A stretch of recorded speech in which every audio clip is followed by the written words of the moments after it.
Welcome to You Make the Difference. I'm Wanda Walker, and today I'm interviewing Tawan McCarty.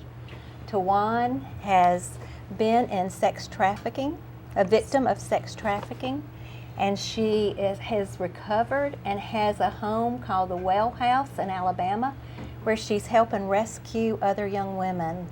Yes. We're so glad to have you on the show, Tawan. It's an honor to be here. Thank you for the invitation. Yes. Let's talk about Well House.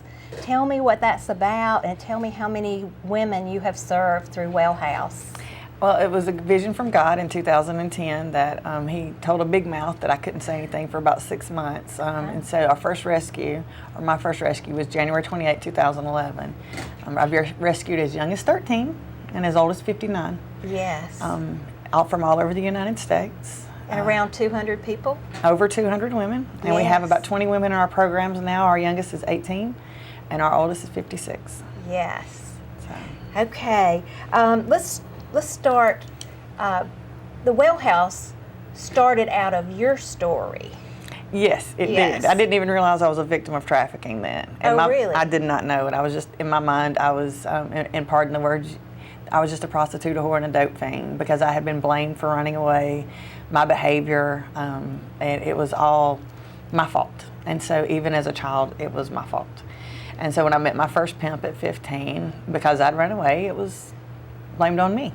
Yes. And I had a drug problem. You know, it was kind of, if you get off drugs, then you won't have this. And looking back now, that's not the truth because I didn't use drugs until after I was being exploited. That's right. And so. Well, it started when you were age 12, right? I started running away at 12. My exploitation didn't start till I was 15. Yes. Well, what happened in your life when you were 12?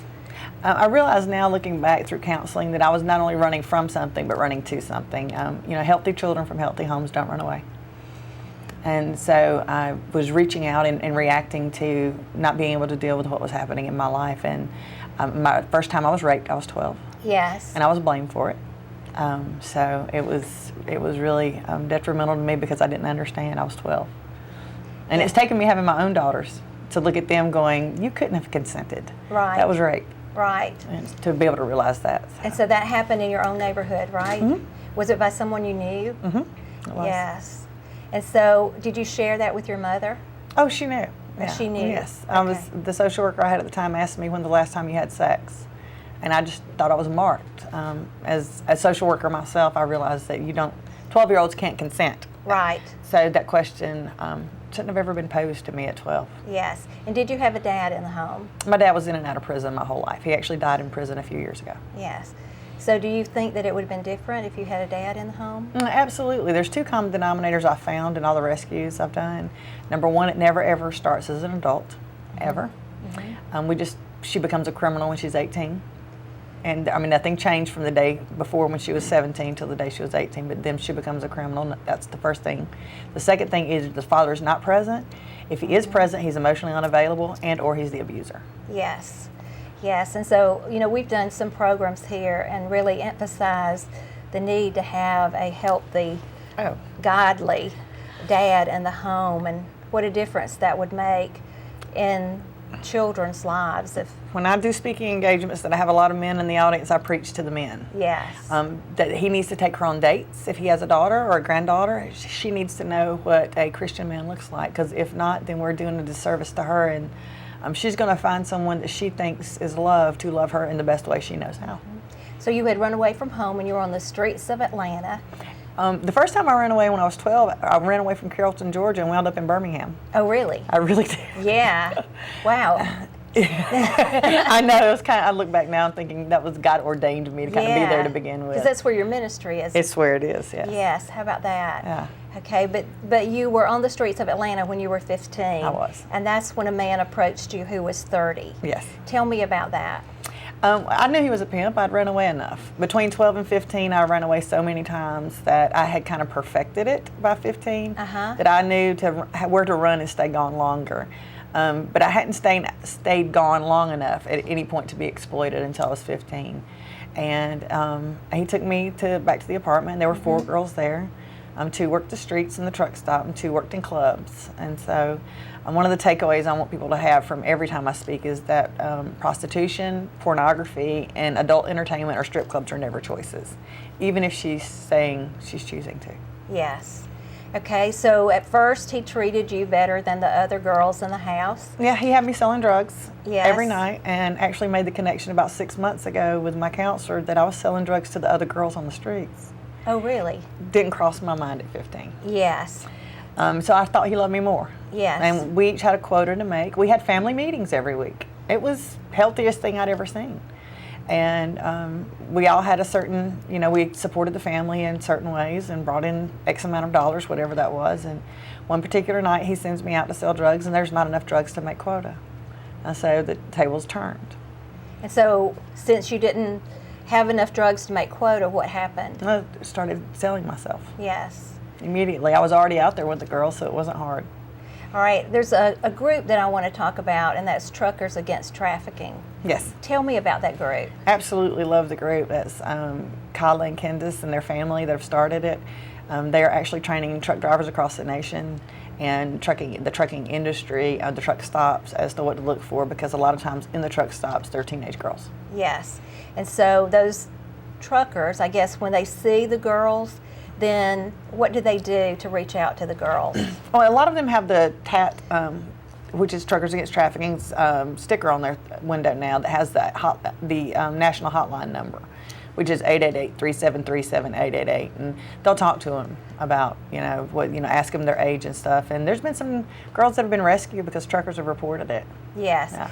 Yes, and so lots of times they are working the area where the truckers are. Yes. Isn't that right?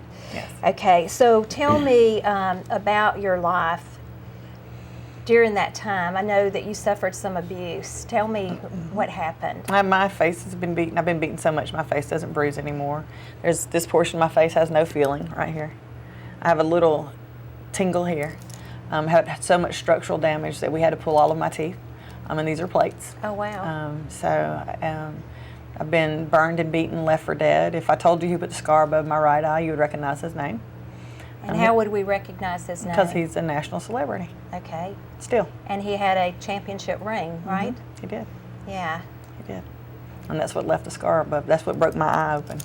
And he left me in a park for dead. And he was so beaten that it was when I woke up, when I regained consciousness, it was somewhere between 2 and 4 in the morning, I don't remember the exact time, that a woman with her 2 or 3-year-old son in the back seat stopped and picked me up. Yes.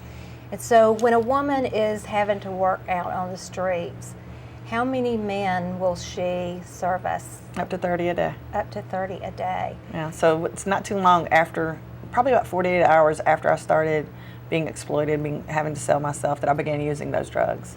So I don't ever want anyone to think drugs are the problem. Right. Healthy people don't get high. This was a reaction to what was happening. And does it become a vicious cycle? Yes. But it's not the problem. It's a symptom. Yes. Wow. All right. Tell me about the statistics. What are the statistics in this area, and where is sex trafficking concentrated in this area? 40% of the trafficking in the United States happens in the Southeast. Atlanta, Birmingham, Memphis, Chattanooga, and Nashville is the circuit. Now, about 9 months ago, an 18-year-old was rescued out of Nashville that identified the exact same circuit I've been talking about for years. But just so you know, it's not just a demographic area, a certain geographical area, excuse me. I've been sold in every state, Alaska and Hawaii, and I've been sold in Canada and Mexico multiple times. So how are you moved around? You're not in the same car with your pimp, and sometimes it's cars. They pay someone to move you. Sometimes it's trucks that they pay the driver to move you.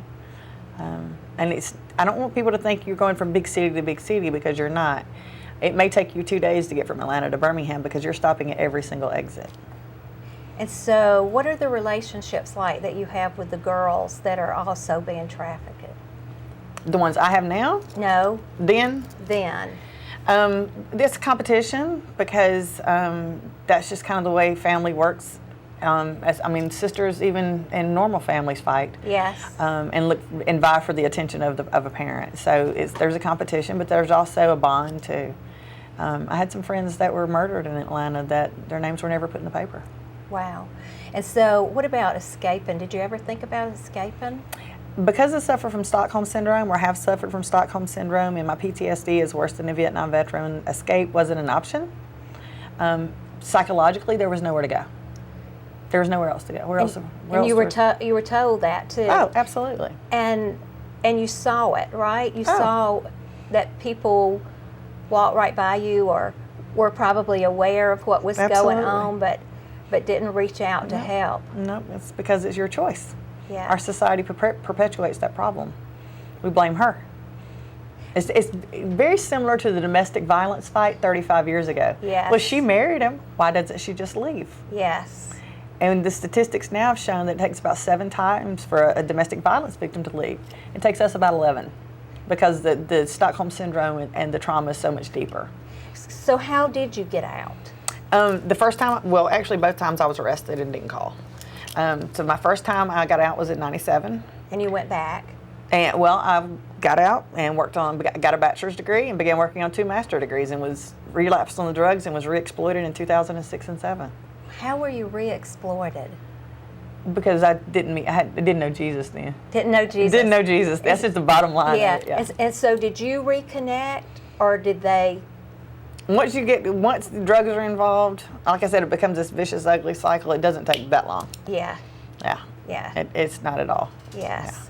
Yeah. Okay. So tell me about your journey to recovery after you escaped. The actual true recovery began in 2009. I got out of prison and I put myself in a transitional home, and I was working at the transitional home. My undergrad is social work, so I've always been a networker. And where I lived and where the office was, it wasn't very far, just a few miles, but there's a place in between called the Dream Center. And I'm a networker, so I kept driving by and I'm going, the Dream Center. Finally one day I go in.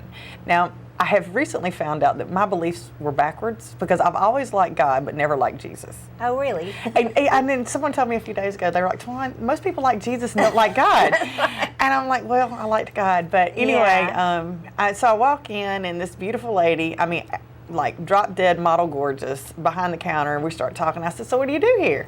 And she starts telling me about Bible studies, and she's telling me about tutoring the kids at the school, and they're having these small groups and all these other Bible studies. And I remember hearing a whole lot about Bible studies. Yes. And I'm going, I've got to get out of here.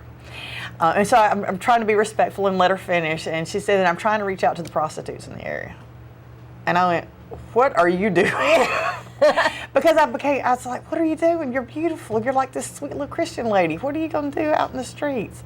And she starts telling me, and I told her, I said, you're going about it all wrong.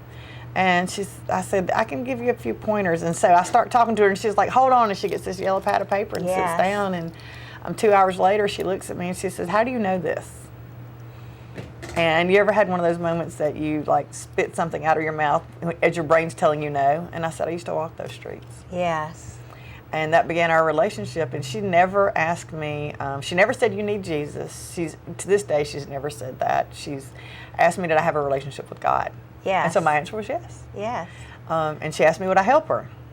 And I said yes, and in spite of everything, wanting to say no.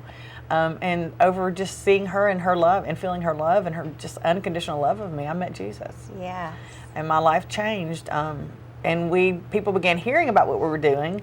And all we were doing was meeting on the front lawn of the Dream Center and praying, and we had coffee and food and chocolate, and we'd let the girls know. And because I lived in the area, I could let the girls know that we were out there on Monday afternoons, and we still go out Monday afternoons. And we were out yesterday. But I told her, I said, there's going to come a day there's going to be a girl we can't help, because there's going to be a barrier to service. Drug treatment centers want you to be clean to come in. That doesn't, and they put you out if you get high. Homeless shelters want you in by a certain time or to have identification, or if it's 2 o'clock in the morning and they're not going to reach out to you. Domestic violence shelters. We'll take some of our ladies or some of us who have been exploited, but most of the time, because it's not a domestic violence situation, they won't. And so I knew there would be a barrier. And on July 2nd of 2010, it was a Friday night, Homeland Security had heard about us doing outreach, and one of the officers called her and said, I've got a 19-year-old on my couch, and if you don't get her someplace to go, then she's going to jail. And it was 8 o'clock on a Friday night, and she calls me. And I said, well, remember that girl I told you we couldn't help? That's the one laying on this couch. And so she went to jail. And God woke me up the next morning and gave me the vision for Well House. Everything was ordained like my life makes sense now. I've been a child of DFACS. I've been a social worker at DFACS in Alabama. It's called DHR, and I've been a client. Yes. I'm a 2-time convicted felon. I've helped women get out of prison. I train judges and lawyers and stuff now. Yes. And I've stood before them going guilty. You know, it's Yeah. my life finally makes sense because I was able to sit at all those tables of life and say, this is, you know, what really happens and what goes on. And one of my masters is public health, and my other master is public administration with nonprofit management. Yes. And so it was just, all of that was ordained for this. Yeah, and God made you an overcomer of everything that the enemy placed in your life. Yes. I mean, and he just brought you through, and God uses everything that happens to us so Yes. that none of our life is wasted. Genesis 50:20 was a life verse that was given to me. You intended it for evil, but God intended it for good. What's happening now, the saving of many lives. Yes. Yeah. Yeah, that's awesome. And you know, it's when you've gone through so many things like that, but yet you come out on the other side and you're able to minister and reach in and help those who are still in it. I know that has to be rewarding and healing for you. Yes and no. There's Okay. some times that are very painful. This is not sweet ministry. This is not like you go feed the homeless or the hungry on Yeah. Thanksgiving and you walk away going, oh, they have full stomachs. Uh-huh. I mean, this is warfare. Yeah. This is not like sweet ministry. This is, you're in a battle every day. Okay, So, tell me about that a little bit. well, most of the girls don't know they're victims. I didn't even know I was a victim of trafficking until I founded Well House. I teach social welfare policy analysis at UAB and was reading the policy, the federal law, when I realized I was a victim. I looked at the person sitting next to me and I said, based on this, I'm a victim. And they said, are you ready to deal with that? And I went, nope, I am not. And it was 3 more months before I actually started talking about it. Yes. Because as long as I was a bad girl gone good, it was easy because then I was in control. But if I had to look at the fact that people were abused me and that I was abused and I couldn't control it, then it took away my power. And that's one of the hardest things I've ever had to do is say that I couldn't say yes to whatever, that the abuse was not my fault. And I didn't consent to it. But God used my daughters to reveal that to me. Yes. I literally looking at my youngest going, she couldn't consent. What makes you think you could? That's right. You know, regardless of what you thought in your mind or how you were treated by others, you know, just because you were X, Y, Z, or, you know, you were this level of intelligence or whatever, it didn't matter. I was still a kid. And you are very intelligent. That's what they say. And but don't you know, the older we get, we really realize we know nothing. Yeah, but I mean, you came out of that and you were able to go to school and get different degrees and those kinds of things. And I did notice that you had a degree in public health, and I was wondering, what drew you to public health? Actually, the concentration in that's healthcare organization and policy. So the policy is what drew me to that. Okay. Yeah. And that's helped you in your ministry. Oh, absolutely. Yeah. And I think it's going to help me in what God's got further down the road, because what I do mainly now for our ministry is I'm the face and do the speaking and the TV and the training of law enforcement, the training of whether it's federal, state, or local law enforcement, the training of attorneys, DAs. Like I'm training a task force tomorrow that's out from another state. That's my primary goal now. Social workers, I'm doing frontline workers on Thursday. They're EMTs and nurses at ER so they can identify. Yeah. I've trained at a hospital in Birmingham that they've identified several teenagers because they heard what I said. Awesome. And they listened. And I had nothing to do with those children that were rescued. I never even met them. But I've gotten phone calls going, because you said this, I saw this. And so making others aware of it and being able to say, just through the grace of God and His courage and strength and not mine, that this is what happened and this is how you can identify it. Hopefully it helps one. So, yes. Yeah. Tell me how you dealt with the psychological trauma. Oh, I'm in professional counseling. I have a personal discipleship team, and I meet with my pastor. I meet with somebody every week. Yes. That doesn't include my friends that are my vulnerable friends. Yes. Oh. All right, and your vulnerable friends are the ones that you can tell anything? Is that what you mean? Yeah, absolutely. Yeah. Jesus had 12, but there was only 3 that were close to Him, and 1 was extremely close. Yes. So He even had boundaries. That's right. Yeah. Okay. Tell me about the first woman you helped at the Well House. She was 21. Yes. And I talked to her 3 days ago, and she's doing great. Good. Now tell me about the call that you got from her. I had established everything the way God had told me to for Well House, and had every intention of giving it to someone else. I was 10 days before her first rescue, and I actually sent my resume to everyone on my email contact list. I have not heard back from anyone from that day to this one.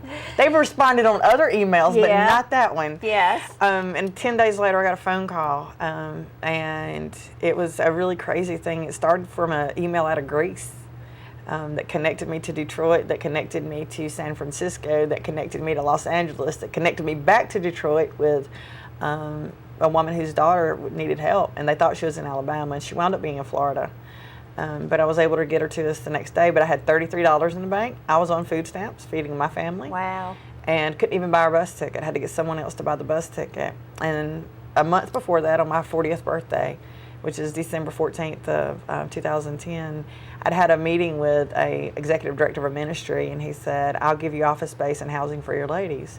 He said, people don't want to know what you want to do. They want to know what you're doing. And my business sense kicked in. I was like, what do you want? And then we partnered with him for a year, and he never asked for anything. Yes. And so you have really gotten a lot of support from the community for Well House, haven't you? Yes. Tell me about that. That's been an uphill battle. I've been called crazy on TV and radio. Okay. More than once. And I've been questioned, do you really think you can make a difference? And then, of course, my history has been questioned, and my love for Christ has been questioned. And, I mean, I've been thrown under the bus, and I just come out fighting on the other side because her life matters. Yes. But we've got so much community support that it blows me away. I mean, we've probably got 150 churches now that support us monthly. Wow. We don't get any federal money. We get some family foundation money throughout Alabama. But yeah, it's people like you that say, I want to give $100, and it winds up being 100 people that want to give $100 or whatever, and it's just really crazy the way God did it. In 2011, when I opened, it was $33, and when I got our financials for 2014, we brought in $1.5 million last year. Wow, that's amazing. So there's ministries that are 20 and 30 years old that have never brought in that much money. So I know God's hands on this. Yes. But he called me to start it. He gave me Colossians 4:17, complete the ministry you've received in the Lord. And we're there. I want to ask you a question that I've been wondering about since we've been talking.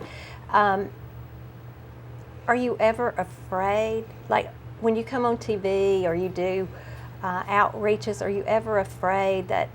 No. No. And why aren't you afraid? I hope they come after me now. Oh, really? Yeah, I don't suffer from Stockholm Syndrome anymore. I will prosecute you. Yes. And I've got some law enforcement on speed dial. Yes. Yeah.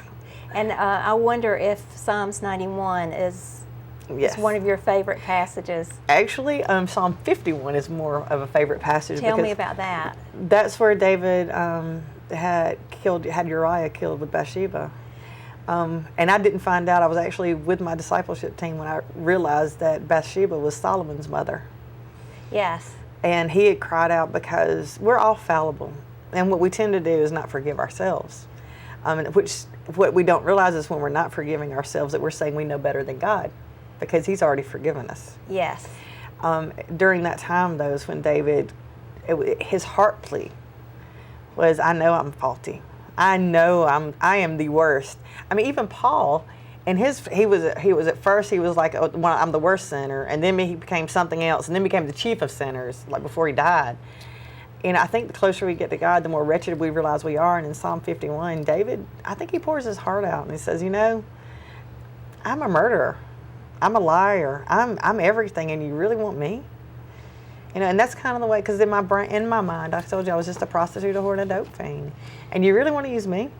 Well, you know what? Well, with Jesus, he's made us righteous. Oh, absolutely. And so we're not that anymore. Well, a friend of mine and I, we were texting the other day, and she said something that really resonated with me because we're in bondage to sin before we know Jesus.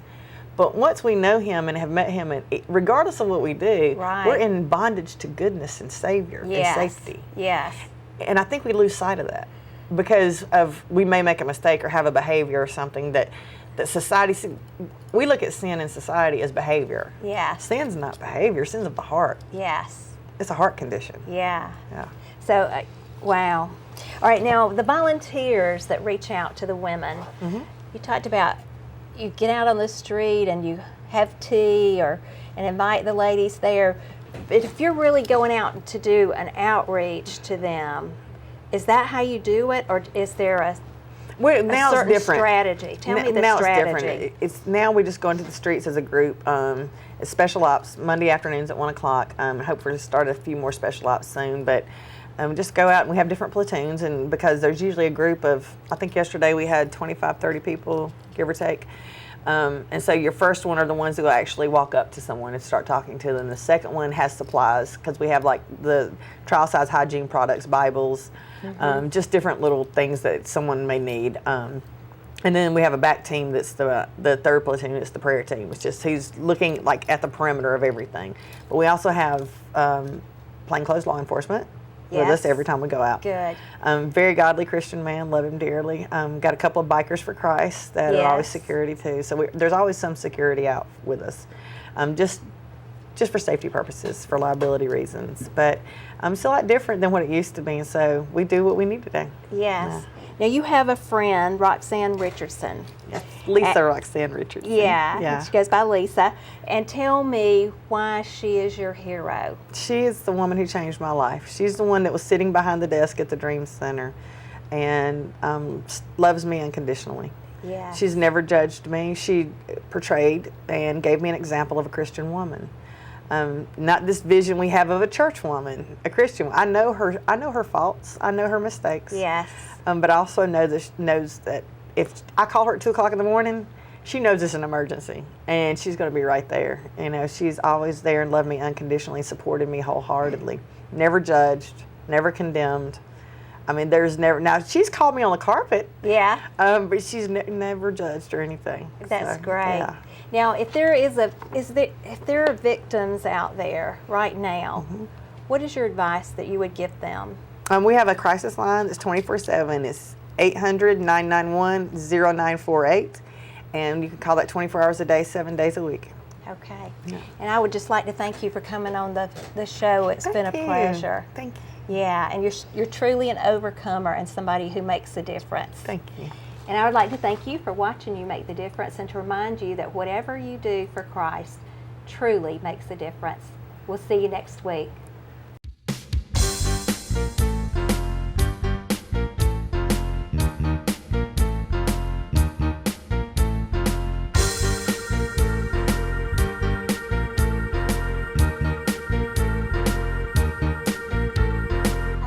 Got a promise from heaven. It's a year of replevin. Got a promise from heaven. It's all coming.